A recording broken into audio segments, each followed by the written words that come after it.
Hey hey hey, hi everyone. Halo semuanya, teman-teman, sanak family, sahabat, sekawan Ea. Ea, a, Ea,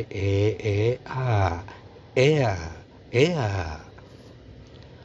Welcome to the jumpa lagi bersama kami di channel Ea, Doa Lea. Apa kabar semuanya? Terima kasih sudah klik video ini. Sehat selalu ya, berkah bahagia selalu, dan selalu berada dalam lindungan Tuhan. Amin. Untuk yang sedang sakit, semoga segera disembuhkan. Dan yang lagi bersedih, semoga kelak dibahagiakan hatinya. Amin. Pada kesempatan ini, seperti biasa, Ea akan dan selalu kembali bercerita dengan tema sejarah Nabi Syuaib alaihissalam. Nabi Syuaib alaihissalam berlahir di tahun 1600 sebelum Masehi hingga usianya 110 tahun. Tempatnya diutus di kota Madian atau kaum Madiam. Kaumnya Nabi Syuaib alaihissalam yang adalah segolongan bangsa Arab yang tinggal di sebuah daerah bernama Ma'an di pinggiran negeri Sam. Mereka terdiri dari orang-orang kafir yang tidak mengenal Tuhan. Mereka menyembah Aikah, yaitu sebidang padang pasir yang ditumbuhi beberapa pohon dan tanam-tanaman. Cara hidup dan istiadat mereka sudah sangat jauh dari ajaran agama dan pengajaran nabi-nabi sebelum Nabi Syuaib alaihissalam. Kemungkaran, kemaksiatan, dan tipu-menipu dalam pergaulan merupakan perbuatan dan perilaku yang lumrah dan rutin. Kecurangan dan perkhianatan dalam hubungan dagang seperti pemalsuan barang, pencurian dalam takaran, dan timbangan menjadi ciri yang sudah sehati dengan mereka. Para pedagang dan petani kecil selalu menjadi korban permainan para pedagang-pedagang besar dan para pemilik modal, sehingga dengan demikian yang kaya makin tambah kaya, sedangkan yang lemah semakin merosot modalnya dan semakin melarat hidupnya. Sesuai dengan sunnah Allah sejak Adam diturunkan ke bumi, bahwa dari waktu ke waktu bila manusia sudah lupakan kepadanya dan sudah jauh menyimpang dari ajaran-ajaran nabi-nabinya, dan bila iblis serta setan sudah menguasai sesuatu masyarakat dengan ajaran dan tuntutannya yang menyesatkan, maka Allah mengutus seorang rasul dan nabi untuk memberi penerangan serta tuntutan kepada mereka agar kembali ke jalan yang lurus dan benar. Jalan iman dan tauhid yang bersih dari segala rupa syirik dan persembahan yang batil. Kepada kaum Madian diutuslah oleh Allah seorang rasul, yaitu Nabi Syuaib, seorang daripada mereka diri sendiri yang sedarah dan sedaging juga dengan mereka. Ia mengajak mereka meninggalkan persembahan kepada Aikah, benda mati yang tidak bermanfaat atau bermudarat itu, dan sebagai gantinya melakukan persembahan dan sujud kepada Allah yang Maha Esa, pencipta langit dan bumi, termasuk sebidang tanah yang mereka puja itu. Nabi Syuaib kepada mereka menyerukan agar meninggalkan perbuatan-perbuatan dan kelakuan-kelakuan yang dilarang oleh Allah, serta membawa kerugian bagi sesama manusia, serta mengakibatkan kerusakan dan juga kebinasaan pada masyarakat. Mereka diajak agar berlaku adil dan jujur terhadap diri sendiri, terutama terhadap orang lain, meninggalkan pengkhianatan dan kezaliman, serta perbuatan curang dalam hubungan dagang, perampasan hak milik seseorang, dan penindasan terhadap orang-orang yang lemah dan miskin. Diingatkan oleh Nabi Syuaib akan nikmat Allah dan karunia-Nya yang telah memberi mereka tanah subur serta sarana-sarana kemakmuran yang berlimpah-limpah dengan pertumbuhan jumlah penduduk dan anak cucu yang pesat.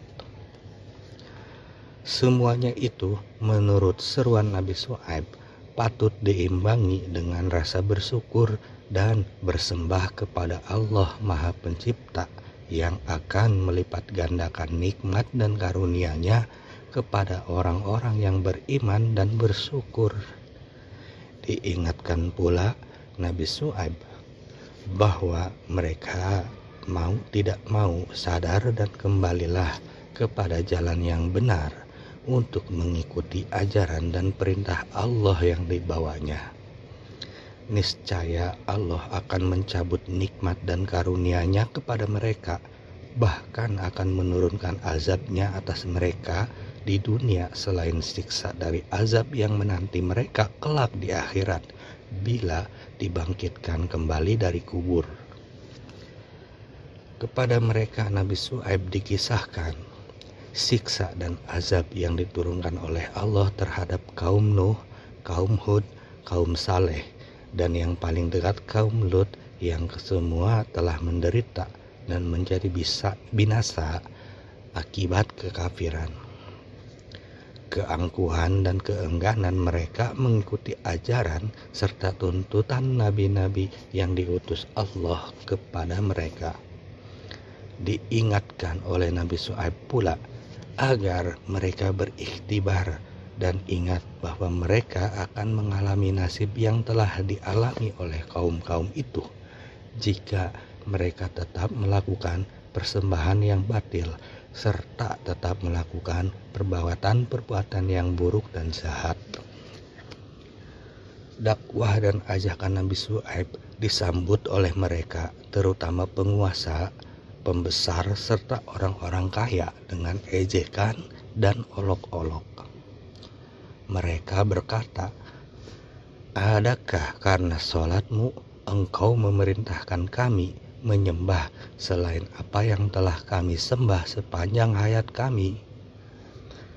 Persembahan mana pula telah dilakukan oleh nenek moyang kami dan diwariskan kepada kami? Dan apakah juga karena sholatmu engkau menganjurkan kami meninggalkan cara-cara hidup sehari-hari yang nyata telah membawa kemakmuran dan kebahagiaan bagi kami, bahkan sudah menjadi adat istiadat kami turun-temurun? Sungguh kami tidak mengerti apa-apa tujuanmu dan apa maksudmu dengan ajaran-ajaran baru yang engkau bawa kepada kami. Sungguh kami menyaksikan kesempurnaan akalmu dan keberesan otakmu." Ejekan dan olok-olok mereka didengar dan diterima oleh Nabi Syuaib dengan kesabaran dan lapang dada. Ia sesekali tidak menyambut kata-kata kasar mereka dengan marah atau membalasnya dengan kata-kata yang kasar pula. Ia bahkan makin bersikap lemah lembut dalam dakwahnya dengan mengunggah hati nurani dan akal mereka. Mereka supaya memikirkan dengan merenungkan apa yang dikatakan dan dinasehatkan kepada mereka. Dan sesekali ia menonjolkan hubungan darah dan kekeluargaannya dengan mereka sebagai jaminan bahwa ia menghendaki perbaikan bagi hidup mereka di dunia dan akhirat dan bukanlah sebaliknya. Ia tidak mengharapkan sesuatu balas jasa atau usaha dakwahnya. Ia tidak pula memerlukan kedudukan atau menginginkan kehormatan bagi dirinya dari kaumnya.